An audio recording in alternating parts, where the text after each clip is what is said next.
Welcome to section 11.2, where we look at inference about two means.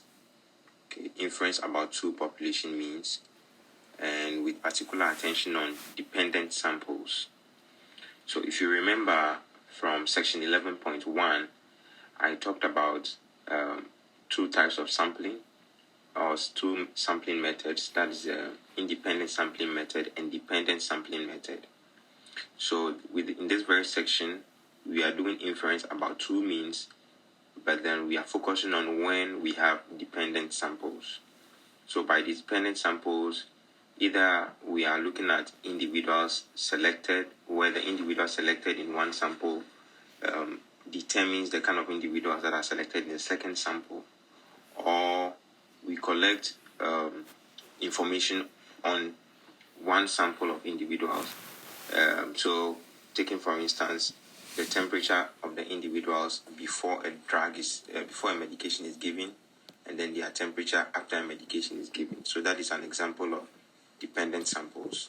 So we want to see inference about two means for dependent samples. So we start with the first question. So we have this table where we have 7 observations, and we have 2 samples. Now you can see that these samples are dependent. Another word that is used is matched pairs. Okay, so these are matched pairs. You realize that we have X, so X1 and then Y1. They are paired, they are matching together all the way through X7 and Y7. So we are asked to determine D, which is the difference, so X minus Y. So in this case, D, the difference is defined as X minus Y for each pair of data. Now, what this means is we are just subtracting this, taking note of the order in which it comes, X first minus Y next. Okay, and then we are doing the subtraction. Now you can choose to subtract each of these values. So you take 7.6 minus 8.1 and then find all the way through to 7, and that gives you the result that I have here. So you have negative 0.5 for the first one, 1 for the second one, all the way to the 7th one is negative 2.9. So this is what will happen if you are doing it after one computation after the other. Okay, but then I want to mention at this point that you can actually have this data on your calculator. Okay, you can actually have this data on your calculator. So you go to Start and then go to Edit. Okay, so Start, Edit, the very first option 1. Under Edit, you select Edit. Then you enter the element the values for X in L1. Right, so pause the video and enter the values for X in L1. Alright, then continue to add the values for Y in L2. So add the values for Y in L2. Alright. Then for L3, what you do is you highlight the column header where you see the L3. So take the cursor to the column header where you see L3. Now in there, type L1 minus L2. Okay. Now what you realize is that L3 will be populated with the difference between L1 and L2. So when you do this correctly, L3 will be populated with a difference. And what do you see? The difference that we are looking for, which is D, is what is given in L3. Okay, so the values for D are given in L3. So that answers it for A. So that is how you can use the calculator to at once produce those values. And using the calculator that way even helps you to do B. Okay, so we come to B. B says D bar, which is the mean of the D's, and then SD, which is the standard deviation of the differences. So mean of the differences and the standard deviation of the differences. So to find the mean, as we've been doing all throughout this class, the mean is the sum of the observations over the total number of observations, right? So sum of the D's over the number of D's. So sum over 7. And that should give us negative 1.6143. And to find the standard deviation, if you want to use the value that is given over here, that has been calculated already, then you can use the standard deviation formula. Okay, So, and then that should give you 1.9152. But if you already have your the L3 column populated, the next thing you need to do is just to go back to start. So with L3 populated, go to start and go to calc. So calc, then you go to option 1V start. Then you enter L3, then you press enter. So the result that is given to you, right, the standard deviation is given over there as sigma. Yeah, so when you do the 1V starts, the standard deviation is given to you as SX. Okay, SX, and that is 1.9152 approximately. And then the mean is given to you as X bar on the calculator, which is negative 1.6143. Okay, so that is how you can use the TI-84 to at once get your values for A and B. Okay, and the steps for even getting those values in there has been given in this image that you can see on the screen, which talks about the hypothesis test. Okay, so actually getting the data on the calculator, in the table form, helps you to handle everything that has to do with this very question. So we move on to C. Now C says test if mu D is less than 0 at alpha equals 0.05 level of significance. So this is how it works. Anytime you are dealing with dependent samples, what it means, dependent samples or paired samples, and you want to find inference about the two means, then you can simply subtract, okay, the first sample observation from the first sample first sample minus the second sample. Then what happens is you now have just one column of values, okay, and you can treat this now as the case that we had under chapter 10, so 10.3, that is inference about a single mean or a single population. And in this case, our focus is on the difference. So we find the mean of the difference, right? Now, if in a situation where there is no difference, right, when two things are not different, then the result should be 0, right? But if there's a difference, then the result should not be 0. So when you look at what we are asked to test in C, it says test if mu D is less than 0. It means that we are trying to identify if the difference between X and Y is less than 0. In other words, if the X values are less than the Y values. Okay, so to write the hypothesis, anytime you are doing the test, you start off by writing your hypothesis. That is step 1. Then step 2, you state your alpha, which is usually determined by the researcher. Step 3, you compute your test statistic and the p-value. Step 4, you state your decision. Step 5, you give your conclusion. All right, so the first step, we specify our hypothesis. So the null hypothesis, remember, it has the equal to sign. So it means that the mean difference, mu D, equals 0, right? Then H1 is what we are trying to test, okay, the alternative. So mu D is less than 0, because that is what we are testing. Then alpha is 0.05, which is given to us. Now, to find a test statistic, by now, if you are going through the TI-84 step, then it means you have columns L3 already provided, okay? But if you haven't done that yet, then I'll urge you to pause the video and put the values in column L1 and L2 and find the difference. So you follow the steps that are given in this image. So your hypothesis test, step 1, you have your L1, L2 subtract, and then get your L3. Then the next thing you will do will be, we are going to handle it the same way that we did the hypothesis test under section 10.3. So you go to start and then tests and go to option 2. So anytime we are dealing with, we are trying to find inference on the mean, we use the t-test when the population standard deviation is not known, okay? And in this case, we only know the sample standard deviation. So we go to t-test, which is option 2. Now, because we have our results in a table form, we can choose to go for data, right?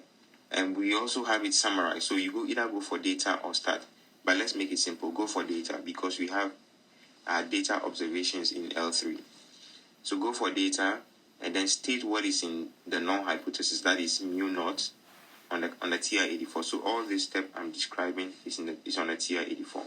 So you specify mu naught, in this case, which is 0, and then in which column do you have our data? That is L3. So you specify list to be L3, and then freak, you don't change anything there. Then the next thing will be stating the alternative hypothesis.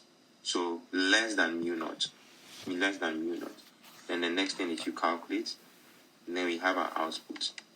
So you see that t equals to 2 decimal places, negative 2.23. And then the p-value is 0.0336 to 4 decimal places.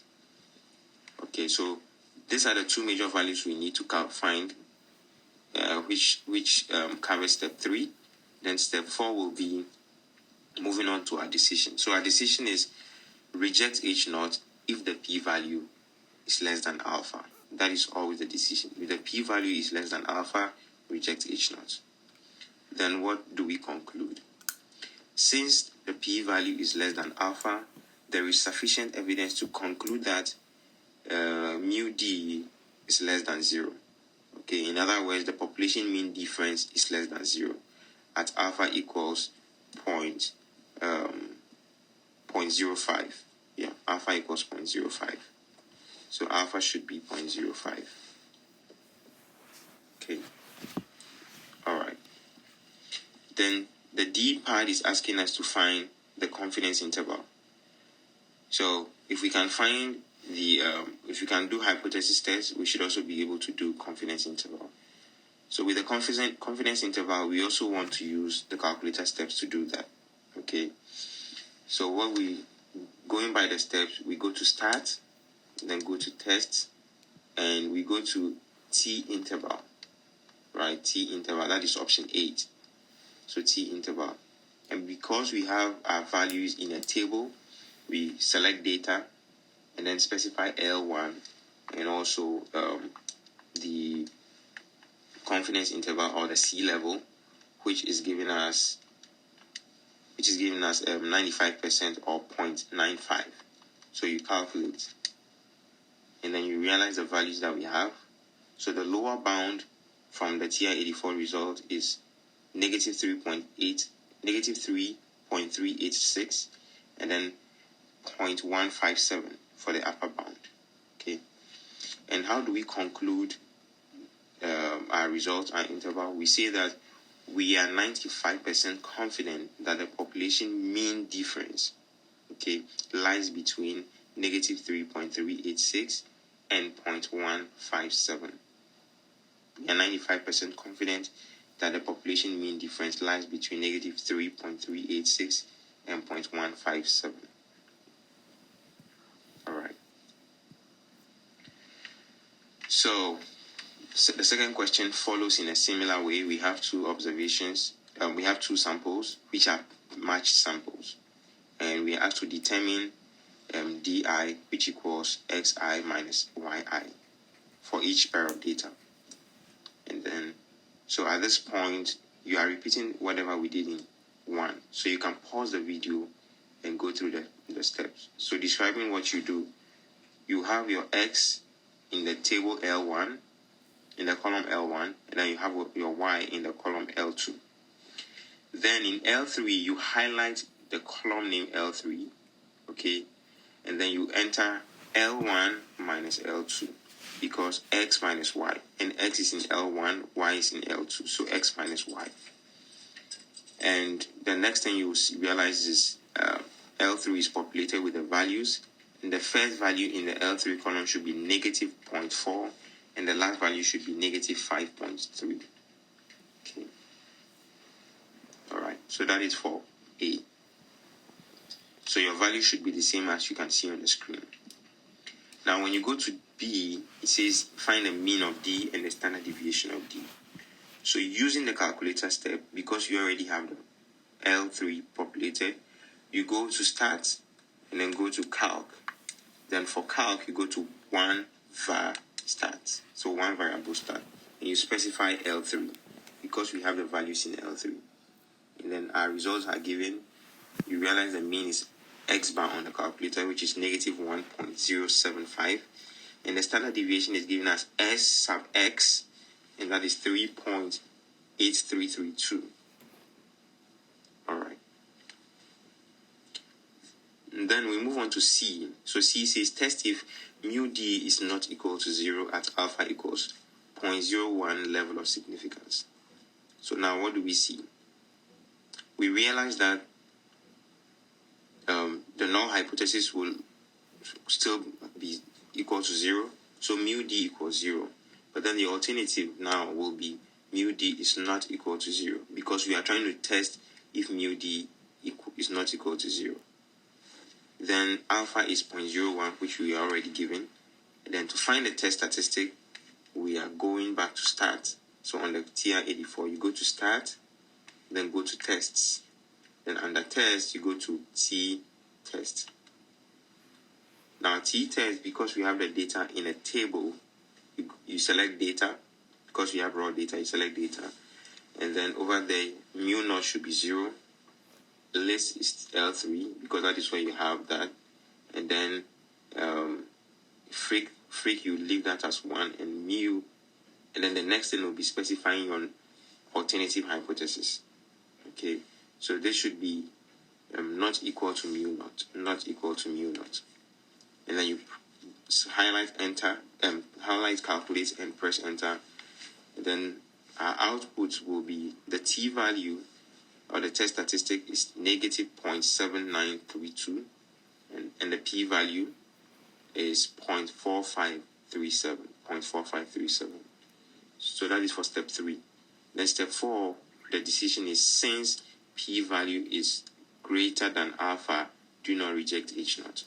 Okay, remember the rule goes like, if p value is less than alpha, reject h naught. But if it is not less than alpha, you do not reject h naught. Okay, so with that decision, then our conclusion will be that there is not sufficient evidence to conclude that whatever in the alternative hypothesis is true, right? So there is not sufficient evidence to conclude that mu d is not equal to 0. All right.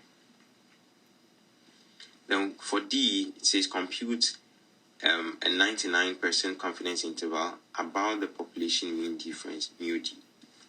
So going by the same process, we already have L3 on the calculator given to us, or which we just calculated ourselves. So we go back to stats and then go to tests. By test, we look for t interval. So we go to start test, then t interval, that is option 8, t interval. Then we highlight data because we have the raw data. And then the list should be L3, and the next one we'll specify is C level, which is 0.99 in this case. So our output from the calculator is negative 5.8177, and then for that's for the lower bound. Upper bound is 3.6677. All right, and the conclusion will be we are 99% confident that the population mean difference mu d lies between negative 5.8177 and 3.6677. Okay. All right. Then the last one for this section, it says in an experiment conducted online at the University of Mississippi, study participants are asked to react to a stimulus. In one experiment, the participants must press a key on seeing a blue screen, and the reaction time in seconds to press the key is measured. The same person, this is a key thing here, the same person is then asked to press a key on seeing a red light, again with reaction measured. So the results for 6 randomly sampled study participants are as follows. So just by looking at that, the person was asked to first respond, like people were asked to first respond to when they see a blue screen, they press a button and then the response time is taken. Now, the same people are asked to do that for when they see a red screen. So because the same people are the same people are used for the first sample and the same people for the second sample, this you have two samples, but then it's dependent. Okay, so we have dependent situation over here. The samples are determined by dependency. All right, so we have our table. So the first question goes, why are these matched pairs? Okay, why are these matched pairs? And we realize that, just as I explained, the same individuals are used to get the two samples. So that is for A. Then B says, is the reaction time to the blue stimulus different from the reaction time to the red stimulus at the alpha equals 0.01 level of significance? All right, so this is how problems that involve hypothesis testing are usually framed. So you see this one-line statement, but then it requires you to go through the 5 steps of drawing your hypothesis. Okay, so now the general thing that should be done if you are doing your own research is you have to determine that whatever data you have is normal. Okay, it's normally distributed. Right. Now, but in this case, it means that the mean difference, okay, or the difference values, the D, even when we subtract, those values should be normally distributed. And there is a note that is added to this question. It says, note, a normal probability plot and box plot of the data indicate that the differences are approximately normally distributed with no outliers. Yeah, so there shouldn't also be any outliers. And when these conditions are satisfied, then we can confidently use whatever approach we've been using so far to do hypothesis about two means. Okay, hypothesis about two means. So moving on to answer B, what we need to do is we have to first define our variables, right? So X and then Y. Let X represent blue and Y represent red. Now this is important because that will inform how we are going to write our D. So D should be X minus Y. In that sense, it means you take the blue value minus the red value. Okay. Then step 1, the null hypothesis, mu D equals 0. And the alternative, mu D is not equal to 0. And step 2, alpha, which is given to us, that is 0.01. Then step 3, we use the calculator to find our test statistic and the p-value. So the test statistic, by now you pause the video and then have your data blue in L1, red in L2. Okay. Then in L3 you do L1 minus L2, and then that column is populated for you. Then moving on, you press start again. So press start and then go to tests. So under test you go to t-test, or that's option 2. And then because we have our data as raw in L3, you go to data, you highlight data, specify the null, which is 0, and then list is L3, and then you specify also the alternative. In this case, that is not equal to, and then calculate. When you calculate, you have your t value to be 1.22, and the p value from the TI-84 is also 0.2773. Alright, so that is for step 3. So using the TI-84 actually makes it simple to find these two values. Now step 4 says we determine the decision. So the decision is, since the p value, which is 0.2773, is greater than the alpha, which is 0.01, we do not reject H0. Do not reject H0. And the conclusion will be that there is not sufficient evidence to conclude that the reaction time to blue stimulus is different from that to the red stimulus at alpha equals 0.01. Okay. So when you look at my conclusion, because we do not reject H0, then it means there is not sufficient evidence. And if there is no sufficient evidence, then what are we concluding?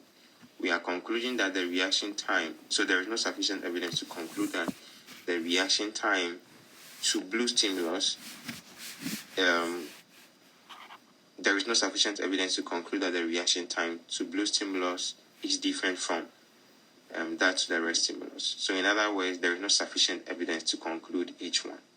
Okay, that's alpha equals 0.01. All right. Then the next question, which has to do with the 99% confidence interval about the population mean difference. So that will be, using the calculator, we go to start again, tests, and then option 8, T interval. So with T interval, because we are still using the raw data, you highlight the data and then specify L3, and your C level is 0.99. And then we calculate, and we see the interval. So lower bound is negative 0.1955, upper bound is 0.36479. And we say that the conclusion will be we are 99% confident that the population mean difference lies between negative 0.1955 and 0.36479. All right. So this ends it for the section 11.2. Thank you.